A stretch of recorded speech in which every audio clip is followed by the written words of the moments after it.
편지가 닿지 않는 곳. 최종편, 마지막 편지. 요양보호사 민수는 35년 전 이지은의 친구 김정희를 만났습니다. 정희는 35년 동안 간직했던 비밀을 털어놓았습니다.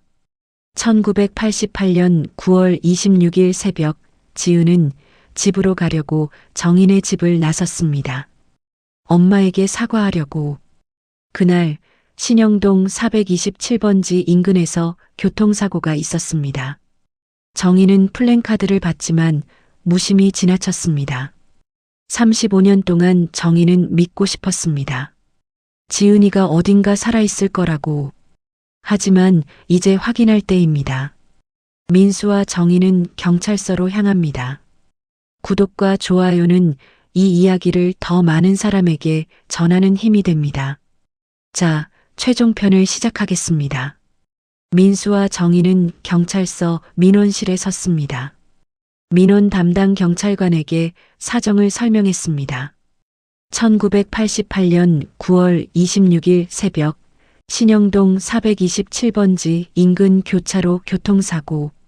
신원미상 여성 피해자에 대한 기록을 찾고 싶다고. 경찰관은 난처한 표정을 지었습니다. 35년 전 사고 기록이요? 잠깐만 기다려보세요. 확인해 볼게요. 경찰관은 컴퓨터를 두드리고 전화를 걸었습니다. 10분쯤 지났을까? 경찰관이 다시 나타났습니다.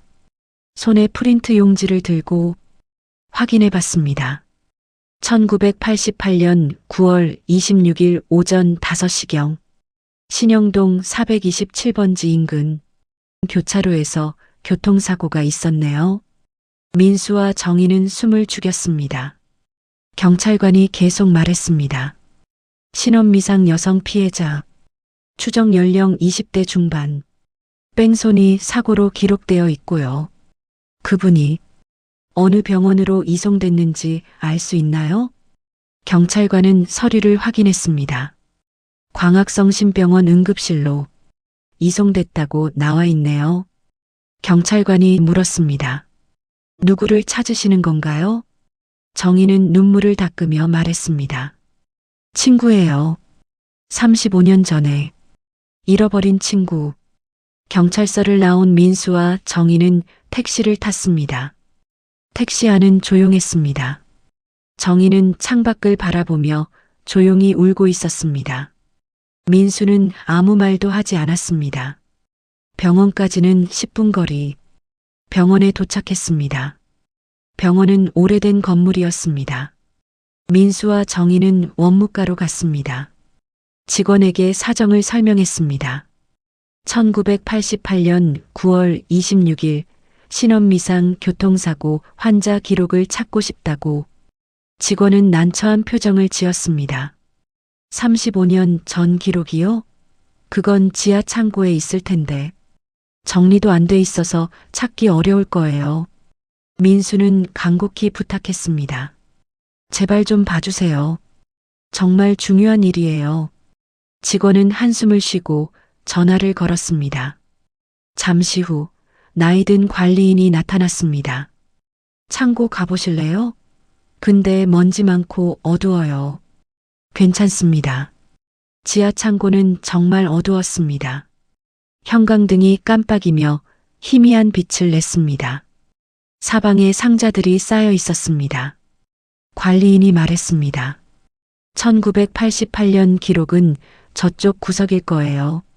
저는 위에서 대기하고 있을 테니 다 보시면 불러주세요. 민수와 정희는 구석으로 향했습니다. 상자들에는 연도가 적혀 있었습니다. 1985년, 86년, 87년, 그리고 드디어 88년. 민수는 상자를 열었습니다. 낡은 서류들이 가득했습니다. 노란색으로 변한 종이들. 민수는 하나하나 확인하기 시작했습니다. 1988년 1월, 2월, 3월. 시간이 흘렀습니다. 정희도 옆에서 함께 찾았습니다. 30분쯤 지났을까? 민수의 손이 멈췄습니다. 1988년 9월 26일. 신원미상 여성 환자. 교통사고. 민수는 서류를 꺼냈습니다. 가슴이 두근거렸습니다. 환자 정보 신원미상 여성. 추정 연령 20대 중반. 사고 일시 1988년 9월 26일 오전 5시 32분 사고 장소 신영동 427번지. 인근 교차로. 상태 두부 외상, 다발성 골절, 의식불명. 긴장이 돼서 손이 저릿거렸습니다. 다음 페이지를 넘겼습니다. 경과 기록. 9월 26일 응급실 입원, 수술 진행. 9월 27일 의식 회복 없음. 9월 28일 상태 악화. 9월 29일 오전 6시 15분 사망. 무연고 처리. 민수는 머리가 서는 걸 느꼈습니다. 정희는 옆에서 서류를 보며 눈물을 흘렸습니다. 지은이였어. 민수는 마지막 페이지를 넘겼습니다. 유품 목록. 가방 1개, 옷가지, 신발. 그리고 편지 1통. 민수와 정희는 서로를 바라보았습니다. 편지. 정희는 몸이 떨렸습니다. 유품은 어디 있을까요? 민수는 재빨리 상자를 뒤졌습니다. 상자 밑바닥에 작은 비닐봉투가 있었습니다. 라벨이 붙어 있었습니다. 1988년 무연고 사망자 유품. 민수는 비닐봉투를 열었습니다. 그 안에 작은 봉투 하나. 앞면에 적혀 있었습니다. 엄마에게. 봉투가 흔들렸습니다. 정희도 옆에서 숨을 죽였습니다. 35년 동안 누구에게도 전해지지 못한 편지. 딸이 엄마에게 쓴 마지막 편지. 민수는 숨을 몰아쉬며 편지를 펼쳤습니다. 35년 동안 봉인되어 있던 편지. 종이는 누렇게 변해 있었지만 글씨는 선명했습니다. 민수는 정희와 함께 편지를 읽기 시작했습니다. 엄마, 지은이에요. 정말 미안해요. 그동안 엄마를 얼마나 힘들게 했는지 이제야 알 것 같아요. 엄마는 저를 사랑해서 걱정했던 건데 저는 그걸 몰랐어요. 제 꿈만 생각하고 엄마 마음은 생각하지 못했어요. 엄마 말이 맞아요. 세상은 제가 생각했던 것보다 훨씬 어렵고 저는 아직 많이 부족해요. 어제 정인의 집에서 밤새 생각했어요. 엄마가 왜 그렇게 걱정하셨는지, 왜 안정적인 삶을 원하셨는지, 저를 사랑하셨기 때문이라는 걸 알면서도 엄마한테 그렇게 화내고 집 나오는 건 아니었는데 공무원 시험 준비할게요. 연극영화 전공한 것도 제가 고집부린 건데 연극을 직업으로 한다는 게 현실적으로 어렵다는 거 저도 알아요. 배우 일 하기 위해 다른 아르바이트 하는 거 아빠가 마음에 안 들어 하시는 거 알아요. 엄마가 원하시는 대로 할게요. 실망시키지 않을게요. 엄마 사랑해요. 아, 엄마 목소리 듣고 싶다. 조금만 기다려주세요. 곧 집에 갈게요. 딸 지은이가. 민수는 편지를 읽으며 눈물을 참을 수 없었습니다. 정희는 옆에서 흐느끼고 있었습니다. 지은이는 집에 가려고 했어요. 사과하려고. 그런데 민수는 편지를 조심스럽게 접었습니다. 이 편지를 할머니께 드려야 해요. 하지만 어머니가 이걸 보시면 민수는 정희의 손을 잡았습니다. 알 권리가 있어요. 딸이 마지막으로 무슨 생각을 했는지, 딸이 얼마나 엄마를 사랑했는지. 정희는 고개를 끄덕였습니다. 민수는 병원 직원에게 물었습니다. 혹시 88년 무연고 사망자는 어디에 묻혔나요? 직원은 오래된 파일을 뒤적였습니다. 시립추모공원이요. 무연고 묘역에 있을 겁니다. 민수와 정희는 그 주소를 받아 적었습니다. 다음 날 민수는 요양원 412호로 들어갔습니다. 순자 할머니는 창가에 앉아 밖을 보고 계셨습니다. 할머니가 고개를 돌렸습니다. 민수야 왔구나. 민수는 조심스럽게 다가갔습니다. 손에는 편지를 들고 있었습니다. 할머니, 드릴 게 있어요. 할머니는 민수를 바라보았습니다. 민수는 할머니 앞에 무릎을 꿇고 앉았습니다. 할머니, 지난 주말에 신영동에 갔었어요. 할머니의 눈이 커졌습니다. 그리고 지은 씨 친구를 만났어요. 김정혜 씨요. 할머니의 손이 떨렸습니다. 정희를 만났어? 민수는 고개를 끄덕였습니다. 네. 그리고 이걸 정희 씨와 찾았어요. 민수는 편지를 할머니께 건넸습니다. 이건 지은 씨가 35년 전에 할머니께 쓴 편지예요. 집으로 돌아가는 날에 할머니는 손이 떨려서 편지를 제대로 받을 수가 없었습니다. 지은이가 나한테? 네. 할머니는 한참 편지를 바라보았습니다. 그리고 천천히 펼쳤습니다. 할머니는 편지를 읽기 시작했습니다. 첫 줄을 읽는 순간 할머니의 눈에서 눈물이 흘러내렸습니다. 엄마에게 지은이에요. 할머니는 떨리는 목소리로 계속 읽었습니다. 엄마, 정말 미안해요. 할머니의 어깨가 떨렸습니다. 엄마 말이 맞았어요. 할머니는 편지를 가슴에 꼭 안았습니다. 오늘 집에 갈게요. 할머니가 흐느꼈습니다. 사과할게요. 할머니는 울음을 참을 수 없었습니다. 엄마, 사랑해요. 민수도 옆에서 눈물을 흘렸습니다. 할머니는 편지를 다 읽고 한참을 그대로 있었습니다. 지은이는 어디 있어? 민수는 조심스럽게 말했습니다. 할머니, 지은 씨는 35년 전에 집으로 가던 길에 사고를 당했어요. 할머니의 얼굴이 하얗게 변했습니다. 뭐라고? 민수는 계속 말했습니다. 집으로 가려고 새벽에 나갔다가 교통사고를 당했어요. 신영동 근처에서. 그리고 3일 후에 돌아가셨어요. 병원에서.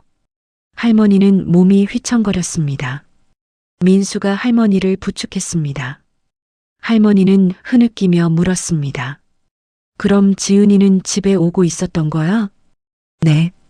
할머니께 사과하러 오고 있었어요. 할머니는 편지를 다시 펼쳤습니다. 조금만 기다려주세요. 곧 집에 갈게요. 할머니는 목 놓아 울었습니다. 지은아, 지은아.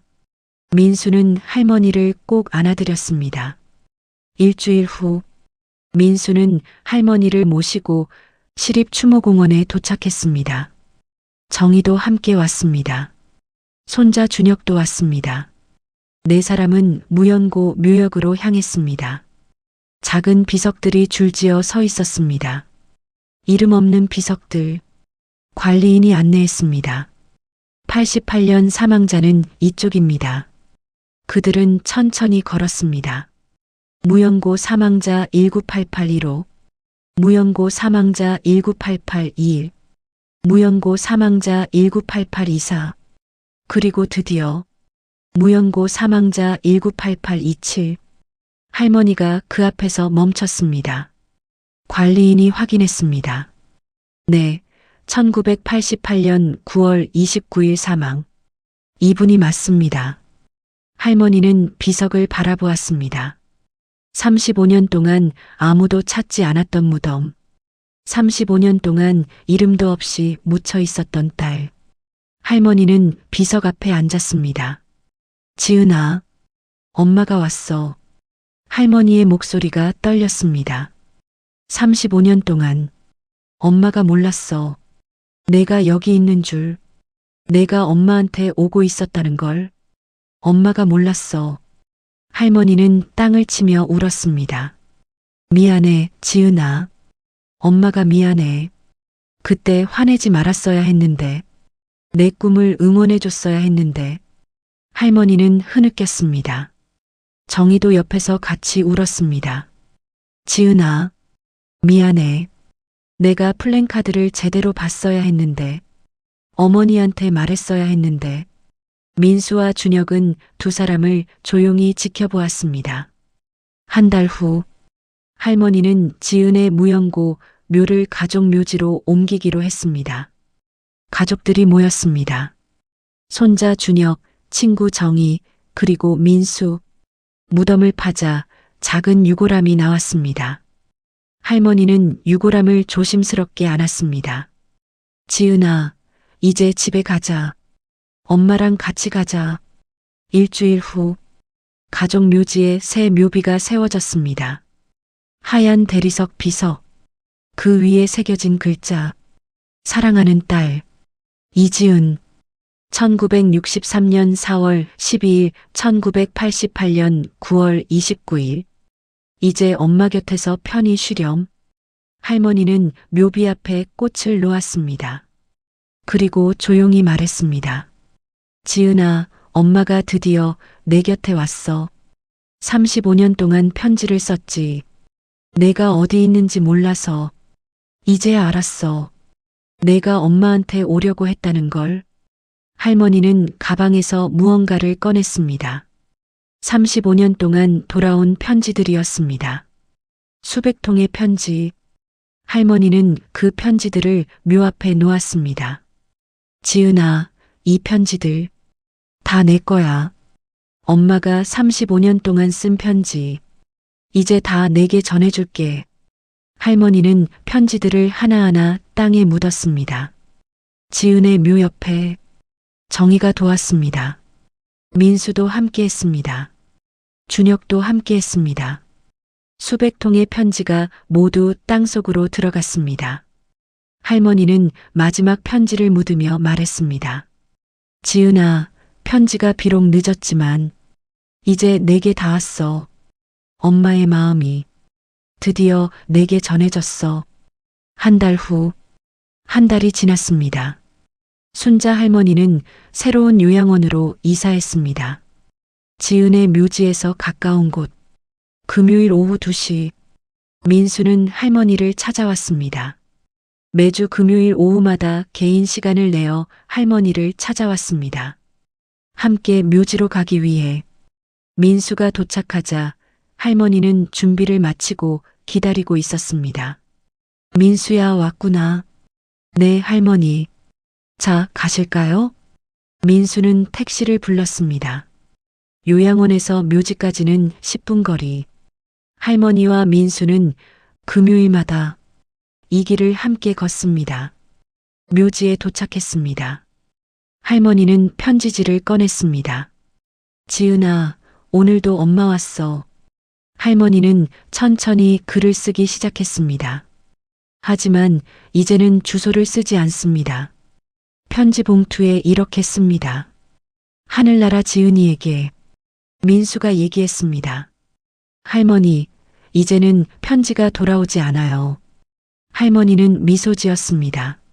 슬프지만 평화로운 미소였습니다. 그래. 이제는 지은이가 받을 수 있으니까. 할머니는 편지를 다 쓰고 묘비 앞에 놓았습니다. 바람이 불었습니다. 편지가 살랑거렸습니다. 마치 누군가 읽고 있는 것처럼. 할머니는 조용히 말했습니다. 지은아, 엄마가 그동안 미안했어. 내 꿈을 막으려 했던 것. 내 말을 들어주지 않았던 것. 하지만 엄마는 널 사랑한다. 35년 전에도 지금도. 할머니는 묘비를 어루만졌습니다. 이제 엄마도 곧 내 곁으로 갈 거야. 그때 다시 만나자. 그때는 내가 하고 싶은 거 다 해. 무대에도 서고 연기도 하고 엄마가 다 응원해 줄게. 할머니의 눈에서 눈물이 흘렀습니다. 민수는 할머니 옆에 앉았습니다.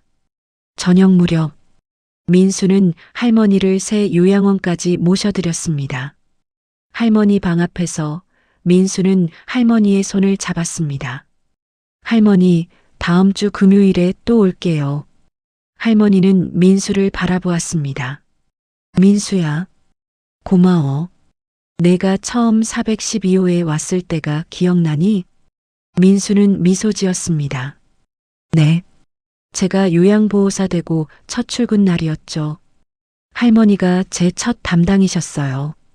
할머니는 고개를 끄덕였습니다. 그때 나는 매주 편지를 썼지. 도착하지 않는다는 걸 알면서도 내가 물었지. 왜 쓰냐고. 민수는 그날을 떠올렸습니다. 할머니는 계속 말했습니다. 그때 나는 말했지. 안 쓰면 지은이가 정말 사라질 것 같다고. 근데 민수야, 내 덕분에 지은이를 찾았어. 35년 만에 딸을 다시 만났어. 민수는 할머니의 손을 꼭 잡았습니다. 할머니, 저도 할머니 덕분에 많이 배웠어요. 사랑이 뭔지, 기다림이 뭔지. 할머니는 미소 지었습니다. 민수야, 너는 좋은 요양보호사야. 아니, 좋은 사람이야. 너의 첫 할머니가 나여서 행복했어. 민수는 눈물을 참았습니다. 할머니, 저야말로. 할머니가 제 첫 어르신이셔서 감사해요. 두 사람은 한참을 서로를 바라보았습니다. 할머니가 먼저 말했습니다. 자, 이제 들어가야지. 다음 주 금요일에 보자. 민수는 고개를 끄덕였습니다. 네, 할머니. 꼭 올게요. 할머니가 방으로 들어갔습니다. 민수는 할머니 방 문을 바라보다가 천천히 돌아섰습니다. 요양원을 나서며 민수는 생각했습니다. 할머니는 제 첫 어르신이었어. 그리고 아마 평생 잊지 못할 분이실 거야. 6개월이 지났습니다. 민수는 여느 때처럼 버스를 타고 할머니를 찾아갔습니다. 하지만 이번에는 요양원이 아니었습니다. 바로 묘지로. 1942년 3월 8일, 2025년 3월 15일. 딸과 함께 영원히. 민수는 두 묘비 앞에 꽃을 놓았습니다. 그리고 조용히 말했습니다. 할머니, 민수예요. 오늘도 금요일이에요. 할머니가 항상 편지 쓰시던 날. 민수는 가방에서 편지 한 통을 꺼냈습니다. 할머니, 이번에는 제가 편지를 썼어요. 민수는 편지를 묘비 앞에 놓았습니다. 편지 봉투에는 이렇게 적혀 있었습니다. 하늘나라 할머니께. 바람이 불었습니다. 편지가 살짝 날아갔다가 두 묘비 사이에 내려앉았습니다. 민수는 미소 지었습니다. 할머니, 지은 씨랑 잘 지내시죠? 이제 함께 계시니까 편지도 안 쓰셔도 되고 기다리지 않으셔도 되죠. 민수는 눈물을 닦았습니다. 할머니가 제 첫 어르신이었어요. 그리고 저한테 많은 걸 가르쳐 주셨어요. 사랑하는 사람을 기다리는 것, 포기하지 않는 것, 그리고 편지가 언젠가는 꼭 닿는다는 것. 민수는 두 묘비를 바라보았습니다. 할머니, 감사했어요. 다음 주 금요일에 또 올게요. 여러분, 이것으로 편지가 닿지 않는 곳, 이야기를 마칩니다. 때로는 우리가 전하고 싶은 말을 제때 전하지 못합니다. 때로는 사랑한다는 말을 하루 늦게 합니다. 때로는 미안하다는 말을 평생 하지 못합니다. 하지만 진심은 언젠가 반드시 전해집니다. 비록 35년이 걸리더라도. 그리고 때로는 우리 인생에 특별한 사람이 나타납니다. 처음 만난 인연이지만 평생 잊지 못할 사람. 여러분의 소중한 사람에게 오늘, 지금 사랑한다고 말해주세요. 너무 늦기 전에. 시청해주셔서 감사합니다. 구독과 좋아요로 응원해주신 모든 분들께 감사드립니다.